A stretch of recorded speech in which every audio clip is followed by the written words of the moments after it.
लेकिन मुझे खुशी है कि यूपी के लोग माफियावादियों, दंगावादियों के खिलाफ एकजुट होकर वोट कर रहे हैं। ये एकजुटता दंगावाद से मुक्ति के पक्ष में है। ये एकजुटता कानून व्यवस्था के पक्ष में है। ये एकजुटता महिलाओं की सुरक्षा, सम्मान और समृद्धि के पक्ष में है। यूपी के जिन क्षेत्रों में आगे के चरणों का चुनाव है, वहां के लोगों को भी मैं कहूंगा, इसी तरह एकजुट रहना है। अपना वोट जाति के नाम पर, संप्रदाय के नाम पर बंटने नहीं देना है। साथियों, विकास के लिए, रोजगार के लिए, निवेश के लिए शांति का माहौल सबसे पहली शर्त है। इसलिए उत्तर प्रदेश आज कानून के राज को सबसे बड़ी प्राथमिकता दे रहा है।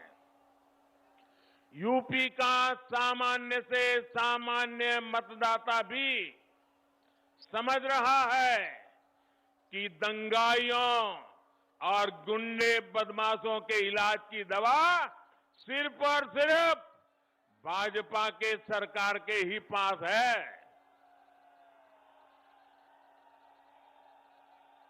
मुझे याद है, एक समय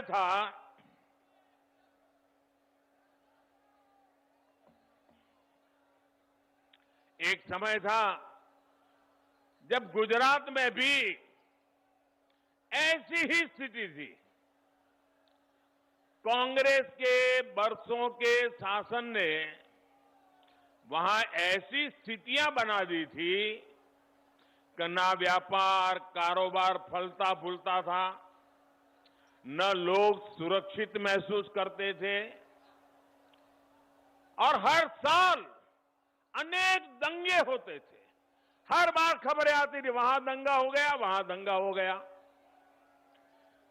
वहां पर हर वर्ष जगन्नाथ जी पुरी में जैसे जगन्नाथ जी की रथ यात्रा निकलती है ना, वैसे अहमदाबाद में जगन्नाथ जी की रथ यात्रा निकलती है। और अनुभव यह है, पिछले बीजेपी सरकार आने से पहले 10 साल में 7 साल ऐसे जाते थे कि कोई न कोई दंगा हो जाता था। इतना ही नहीं, पतंग जगाने में दंगा, रास्ते पर आते जाते दंगा, यानी हर साल हर छोटी मोटी बात पे दंगे होते थे। और दंगों की वजह से कर्फ्यू लगता था, संपत्ति जलती थी, हत्याएं होना तो आम बात हो गई थी। लोगों को मोहल्ले के मोहल्ले खाली करके भागना पड़ता था, और इसके बाद खाली मकानों को सस्ते में खरीदकर उस इलाके की पहचान भी बदल ली जाती थी। इसी प्रकार के दुष्चक्र में गुजरात लंबे अरसे तक फंसा हुआ था। गुजरात के लोगों ने जब बीजेपी को मौका दिया तो स्थितियां बदलना शुरू हो गई। हमने सबसे बड़ी प्राथमिकता कानून व्यवस्था को दी, कानून के राज को दी। इसी का नतीजा है कि पिछले 2 दशकों से गुजरात में कोई बड़ा दंगा नहीं हुआ है। अब वहां हर वर्ग, हर संप्रदाय के लोग अपने विकास, गुजरात के विकास, देश के विकास में जुटे हुए हैं। और आप देखिए, सभी के प्रयासों से गुजरात भी किस तरह विकास की नई ऊंचाइयों को छू रहा है। कन्नौज के मेरे भाइयों बहनों, आप मुझे बताइए, हमें शांति चाहिए कि नहीं चाहिए? कानून का राज चाहिए कि नहीं चाहिए? दंगों से मुक्ति चाहिए कि नहीं चाहिए?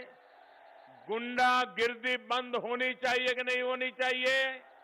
माफियाशाही बंद होनी चाहिए कि नहीं होनी चाहिए? बेटियों को सम्मान की जिंदगी मिलनी चाहिए कि नहीं मिलनी चाहिए? व्यापारी सुख शांति से व्यापार करे, ऐसी स्थिति चाहिए कि नहीं चाहिए? ये काम भाजपा सरकार ही कर सकती है, योगी जी की सरकार ही कर सकती है।